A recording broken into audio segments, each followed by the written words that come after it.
नमस्कार दोस्तों। क्या आपने कभी ध्यान दिया है कि भगवान शिव के गले में सदा एक नाग विराजमान रहता है। ये कोई साधारण आभूषण नहीं है, ना ही केवल एक पौराणिक कल्पना। ये एक ऐसा गहन प्रतीक है जिसमें आध्यात्म, दर्शन, योग और जीवन का गहरा संदेश छिपा है। आइए वेद पुराणों और शास्त्रीय विचारों के आधार पर इस रहस्य को विस्तार से समझते हैं। हिंदू दर्शन में नाग केवल एक सांप नहीं माना गया। नाग को भय, मृत्यु, अहंकार, विष और कुंडलिनी शक्ति, इन सभी का प्रतीक माना गया है। सांप का विष ये दर्शाता है कि संसार में हर शक्ति के साथ खतरा भी जुड़ा होता है। जहां शक्ति है वहां असंतुलन की संभावना भी है। लेकिन शिव उस नाग को मारते नहीं, उसे भगाते नहीं, बल्कि अपने गले में धारण करते हैं। इसका अर्थ है शिव भय से भागते नहीं, वे भय को स्वीकार करते हैं और उस पर पूर्ण नियंत्रण रखते हैं। सांप को प्राचीन काल से ही मृत्यु का प्रतीक माना गया है, क्योंकि उसका विष क्षण भर में जीवन को समाप्त कर सकता है।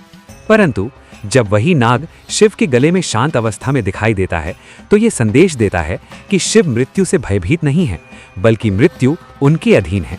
यही कारण है कि शिव को महाकाल कहा गया। महाकाल अर्थात वो जो काल यानी समय और मृत्यु दोनों से परे है। जहां हमारे लिए समय सीमित है, वहीं शिव के लिए समय केवल एक लीला है। पुराणों के अनुसार जब देवताओं और असुरों ने समुद्र मंथन किया, तो उसमें से सबसे पहले हलाहल विष निकला। वो विष इतना प्रचंड था कि पूरी सृष्टि नष्ट हो सकती थी। उस समय ना कोई देव आगे आया, ना कोई शक्ति।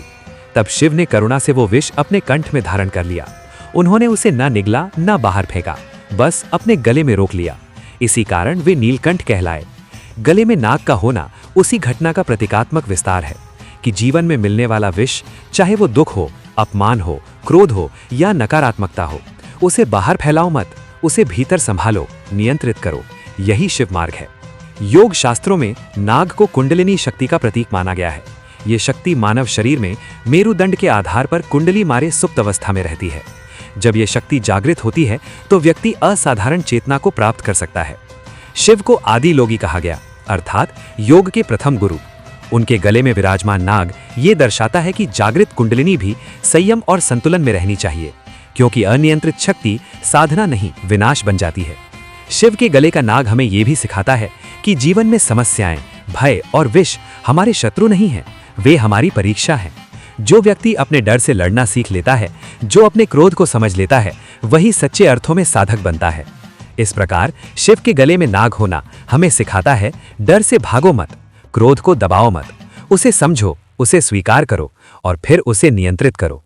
यही शिव तत्व है, जहां विष भी अमृत बन जाता है, जहां मृत्यु भी मार्गदर्शक बन जाती है और जहां भय भक्ति में परिवर्तित हो जाता है। हर हर महादेव।